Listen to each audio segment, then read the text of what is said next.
Hello and welcome. Today we are going to learn how to write a message.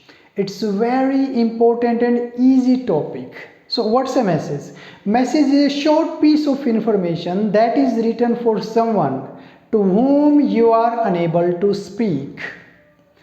Message लिखने से पहले 3 या 4 important चीज़ें आप ज़रूर ध्यान रखें. Number 1, it should be enclosed in a box.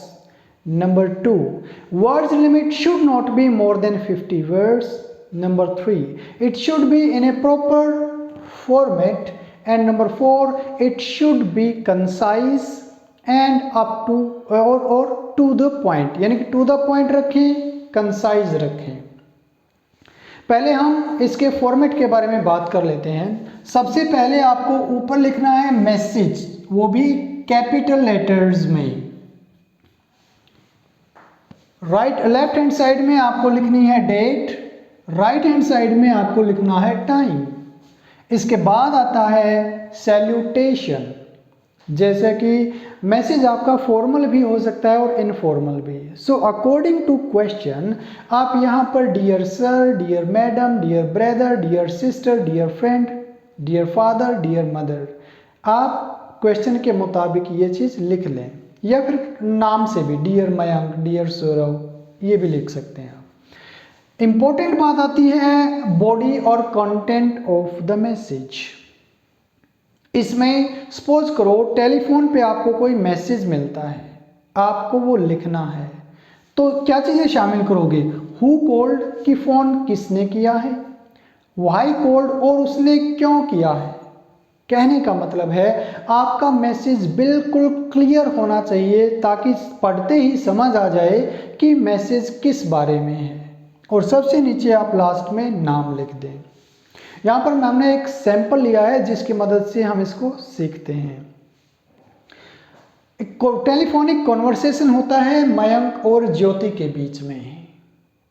तो क्या होता है, जैसे कि मयंक बोलता है may I talk to mister Siddharth please.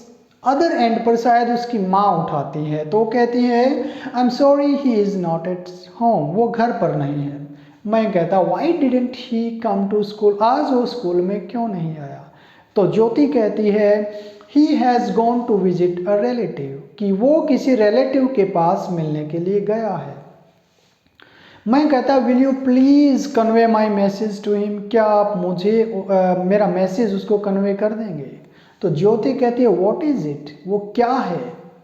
मैं कहता है tell him to bring my English notebook as I need it tomorrow, कि उसे कह देना कि वो मेरी इंग्लिश की नोटबुक ले आए क्योंकि मुझे कल इसकी ज़रूरत है.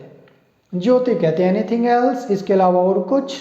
तो मैं कहता yes tell him that our maths test has been postponed, कि हमारा मैथ का टेस्ट पोस्टपोन हो गया और teacher will announce the new date tomorrow, कि नए टेस्ट की डेट हमारे टीचर कल अनाउंस करेंगे.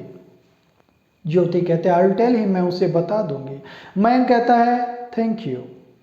अब क्या कर रहा है, Jyoti has gone to market, Jyoti market में चली गई. उसको मैसेज लिखना है सिद्धार्थ के लिए और आपको मैसेज लिखना है ज्योति की तरफ से कि ज्योति को क्या मैसेज लिखना है. सो फिर हम इस पर चलते हैं. सबसे ऊपर मैसेज कैपिटल लेटर्स में, यहाँ पर आप डेट लिखें. डेट जैसे कि 24 अक्टूबर आप पूरा लिखें 2022. राइट हैंड साइड में आप लिखें time, for example 4:50 PM. Third point salutation, जैसे कि सैल्यूटेशन यहाँ पर सिद्धार्थ के लिए हम मैसेज लिख रहे हैं तो आप लिखें डियर सिद्धार्थ. और बॉडी और कंटेंट ऑफ द मैसेज में अकॉर्डिंग टू क्वेश्चन, यहाँ पर हमारे 2 ही इंपॉर्टेंट पॉइंट्स हैं. पहला तो ये कि मैं कहता कि tell him to bring his notebook, और सेकंड है ये बताना कि मैथ का टेस्ट पोस्टपोन हो गया है, न्यू डेट कल बताई जाएगी. यही आपको मैसेज में लिख देना है. जैसे कि there was a phone call from mister Mayank he said that you must bring his English notebook. He also said that your maths test has been postponed. The new date of test will be announced tomorrow. और सबसे नीचे आप last लिख दें कि message किसने लिखा है, ज्योति ने। तो इसमें जो नेसेसरी चीज़ थी, अब सिद्धार्थ को पता चल गया कि उसके दोस्त का एक फ़ोन आया था मयंक का, उसने बताया कि इंग्लिश की नोटबुक लेके जानी है और आपका मैथ का टेस्ट पोस्टपोन हो गया है, कल नई डेट बताई जाएगी। इसके अलावा सपोज करो आपके पास, मयंक के पास या फिर किसी के पास कंपनी की तरफ से कोई फ़ोन कॉल आ गया और आप एब्सेंट थे, मैसेज ये दिया गया कि आपका इंटरव्यू 9 बजे होगा, आप सभी अपने नेसेसरी डॉक्यूमेंट्स लेकर आए।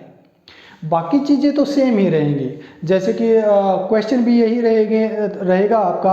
आपको बॉडी ऑफ द कंटेंट में क्या लिखना है, जैसे कि there was a phone call from the manager of XYZ company, he said that your interview will be held 9 AM sharp tomorrow. He also said that you bring your necessary documents and certificates.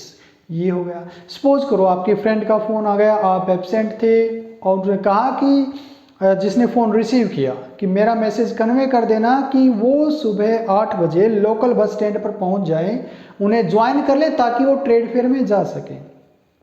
तो message क्या बनेगा, there was a phone call. आप ज़रूरी नहीं कि यही एक typical line लिखें, अपनी तरफ से भी लिख सकते हैं, your friend made a call, there was a phone call today at 4:30 AM in your absence. लेकिन कोशिश कर, अगर आपको एक ही लाइन याद है जो सभी मैसेजेस में सूट करती है तो आपके लिए आसानी रहेगी। तो आप क्या लिखोगे, there was a phone call from your friend, he said that tomorrow you reach 9 AM at the local bus stand to join trade fair at Pragati Maidan. यानी कि कहने का मतलब ये है कि कोई भी मैसेज हो, आप पॉजिटिव होकर ले, आप आसानी से उसे अटेम्प्ट कर सकते हो। अगर आप बॉक्स बना देते हो, message, date, time, salutation, date और 1-2 लाइन ये भी लिख देते हो, तो फिर भी आपको 1 या 2 मार्क्स तो मिल ही जाएंगे। तो आई होप आपको ये लेक्चर पसंद आया होगा। So please like, share and subscribe to my channel. Thank you.